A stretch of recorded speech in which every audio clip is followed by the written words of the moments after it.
Assalamualaikum warahmatullahi wabarakatuh. Perkenalkan, nama saya Muhammad Fatur Rahman. Saya dari Universitas Islam 45 Bekasi, dan kali ini saya mencoba untuk mempresentasikan membuat video presentasi yang merupakan bagian dari tugas pekerti Untirta tahun 2021. Video ini berkaitan dengan sumber belajar berbasis teknologi sesuai dengan penugasan kami, yaitu membuat video presentasi dengan topik media pembelajaran. Nah, baik sebelum kita masuk kepada media pembelajaran dan sumber-sumber belajar yang lainnya, perlu diketahui bahwa faktor yang berpengaruh terhadap pembelajaran saat ini itu ada setidaknya 3 komponen besar, yaitu yang pertama bagaimana cara belajar siswa itu sendiri, kemudian globalisasi, dan kemudian yang terakhir adalah teknologi dan inovasi. Seiring dengan perkembangan zaman, kini cara belajar siswa semakin beragam. Kalau dulu hanya menulis, mendengarkan, mencatat, kemudian mengerjakan soal, kini siswa belajar bisa dengan banyak cara. Bisa dengan menyelesaikan persoalan atau masalah yang sudah didesain oleh guru, bisa juga bahkan dengan berselancar di eh, internet ya. Jadi mereka menelusuri berbagai macam sumber belajar di dalam internet. Karena informasi kini sangat mudah didapat dan juga sangat melimpah. Kemudian bagaimana seorang guru memanfaatkannya dan memanajemennya sehingga siswa belajar dengan cara yang beragam namun juga sangat menyenangkan, dan yang lebih penting adalah terarah gitu ya.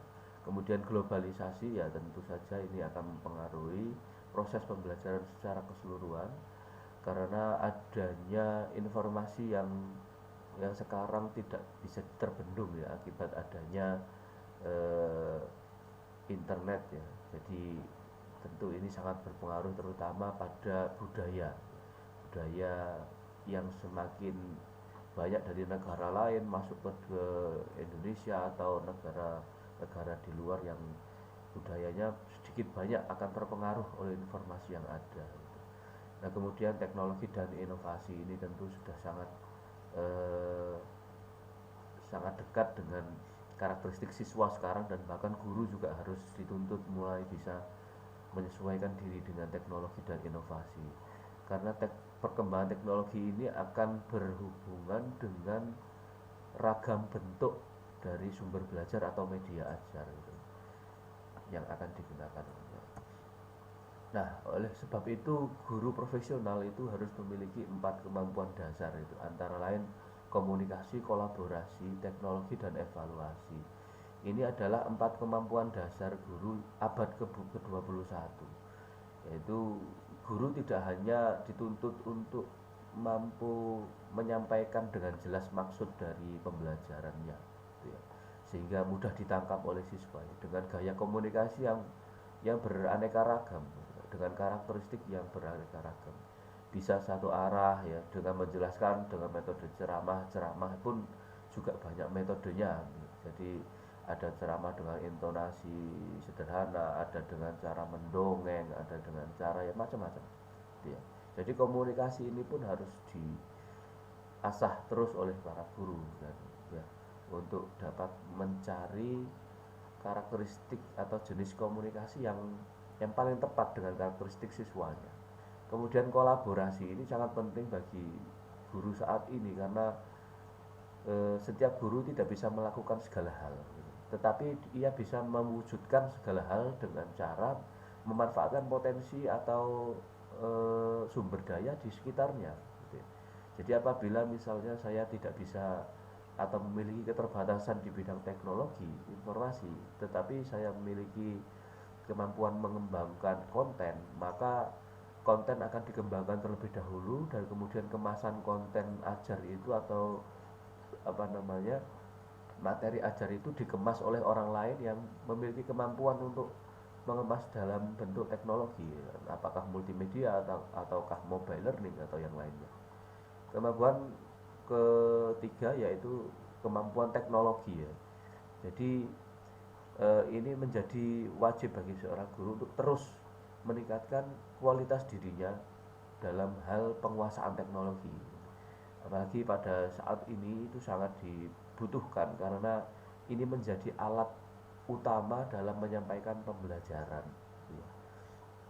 Ya memang tantangan lain adalah bagaimana tetap bisa mengontrol dan melibatkan komponen mental siswa ya, selain kognitif ya, melalui pembelajaran berbasis teknologi. Kemampuan evaluasi nah ini. Jadi harus juga bisa merancang sesuatu yang terukur gitu. Jadi dalam memanfaatkan berbagai media atau teknologi yang ada dalam pembelajaran itu pun tetap harus terukur sehingga dengan demikian maka kemampuan siswa itu menjadi bisa diukur, bisa dilihat pencapaiannya.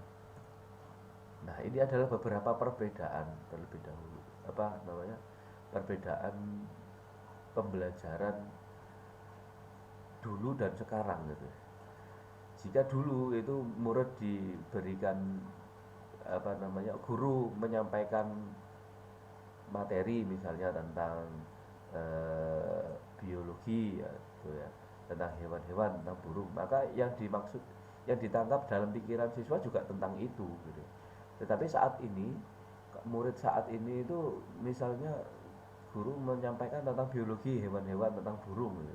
Tetapi sebenarnya dalam pikirannya itu adalah dinosaurus kah atau yang lain gitu. Karena dia sudah punya informasi sebelumnya melalui internet atau yang lain yang sudah pernah dia lihat itu, bahwa ternyata persepsi oleh guru itu berbeda dengan murid atau siswa. Nah, ini yang kita harus apa namanya hindari gitu ya. Harus kita antisipasi bahwa apa yang disampaikan oleh guru itu harus sepersepsi dengan pemahaman siswa. Nah, ini adalah guru yang dahulu dan guru yang sekarang ya. Kalau dulu harus membawa banyak sekali media belajar atau bahan ajar gitu ya. Tentu ini tidak berlaku bagi mata kuliah praktik ya. Kalau mata kuliah praktik itu tetap harus membawa media yang untuk praktikum ya. Nah, tapi kalau dalam hal konten gitu ya, sekarang guru bisa menggunakan hanya satu saja ya, menggunakan handphone atau menggunakan laptop atau menggunakan iPad atau yang lainnya. Di situ bisa memuat banyak sekali sumber belajar, termasuk simulasi praktikum juga sekarang bisa masuk sana, misalnya video tutorial dan lain-lain. Tapi jika tidak ada itu, maka dulu guru harus ya membawa banyak banyak barang untuk disiapkan untuk dipresentasikan. Nah, ini terkait media dulu ya dari prasasti, terus kemudian ada tulisan yang dari lontar, koran, kertas gitu ya. Nah, kemudian sekarang ya cukup melalui handphone, tablet, laptop bisa diakses sumber belajar atau media pembelajaran sekarang. Nah, ini adalah e-learning ya. Semua itu jika digunakan di dalam pembelajaran maka akan disebut dengan e-learning, electronic learning ya. Jadi ini setidaknya ada empat tahapan ini dalam pengembangan e-learning ya. Jadi harus memahami e-learning dulu, e-learning overview. Kemudian harus bisa membuat desain dari e-learning itu sendiri. Kalau sudah mendesainnya maka e-learning dikembangkan menjadi bahan ajar. Terus kemudian harus dipilih platform, tidak hanya dikembangkan tetapi dalam menyampaikan kepada siswanya juga harus dipertimbangkan, yaitu platform apa, apakah YouTube ataukah pembelajaran mandiri melalui multimedia interaktif ataukah melalui Zuluki atau kelas-kelas online yang lainnya. Itu harus dipertimbangkan dalam mengembangkan bahan ajar e-learning. Nah, ini adalah tahapan pembelajaran berbasis e-learning, ada menyusun RPS, membuat program mapping, membuat konten, pengisian ya, pelaksanaan, evaluasi, ini hal-hal yang standar ya. Jadi sistematis sesuai dengan urutan ini ketika melaksanakan pembelajaran baik yang umum maupun berbasis e-learning. Cuma perbedaannya adalah dalam kaitannya pembuatan program dan pembuatan konten gitu ya. Jadi pembuatan program atau mapping sudah disesuaikan ya, sesuai dengan nanti target dari platformnya akan menggunakan apa gitu. Kalau menggunakan YouTube ya berarti mappingnya berarti membuat storyboard dalam videonya pembelajaran itu. Kalau platformnya adalah multimedia pembelajaran mandiri, maka pembuatan programnya itu adalah bisa berupa data flow diagram atau mapping materi gitu ya, juga bisa dilengkapi dengan storyboard. Nah, kemudian pembuatan konten pengisian sangat bergantung pada targetnya, apakah mobile learning, eh, apakah multimedia interaktif atau web based ya, atau yang lainnya. Tapi secara umum langkah-langkahnya demikian ya. Harus ada pedoman dulu yaitu RTS, kemudian bahannya dikumpulkan, bahannya diolah, dijadikan konten, dikemas sesuai dengan platform yang digunakan, terus baru itu diimplementasikan dan dievaluasi. Dalam program mapping mengandung 3 unsur ini ya. Jadi ada konten, ada bentuknya apa, kemudian sistem penyampaiannya bagaimana, terus interaksinya seperti apa. Ya, ini komponen desain program mapping ya. Ini standar, ada mencakup delivery system, terus interaksinya. Delivery system itu cara penyampaian e-learningnya itu nanti seperti apa, apakah sinkronus ataukah asinkronus ya, disampaikan langsung ataukah bisa disampaikan sekarang terus kemudian siswanya bisa melihat besok atau waktu yang mereka luang gitu ya. Terus interaksinya apakah searah gitu ya, searah ya seperti yang dilakukan pada umumnya, terus guru menyampaikan, siswa mendengar, menanggapi, berdiskusi atau yang lain, ataukah sistem interaksinya itu siswa dengan bahan ajar gitu ya. Jadi mereka harus memiliki self direct learning yang cukup tinggi. Terus kemudian konten ya, kontennya itu harus mencakup materi-materi yang bisa mendukung ketercapaian pembelajaran gitu, atau tujuan pembelajaran. Ya. Nah, program mapping ini harus delivery sistemnya setidaknya itu apakah face to face atau web based atau video conference ya. Ya ini ada yang sinkronus, ada yang asinkronus. Biasanya kalau web based ini yang asinkronus ya. Yang web based itu bisa macam-macam, bisa kelas online itu juga termasuk di dalamnya. Terus kemudian video conference itu yang sinkronus ya. Sinkronus itu artinya langsung tatap muka melalui virtual. Ya, terus kemudian ada face to face yang kelas tradisional. Oke.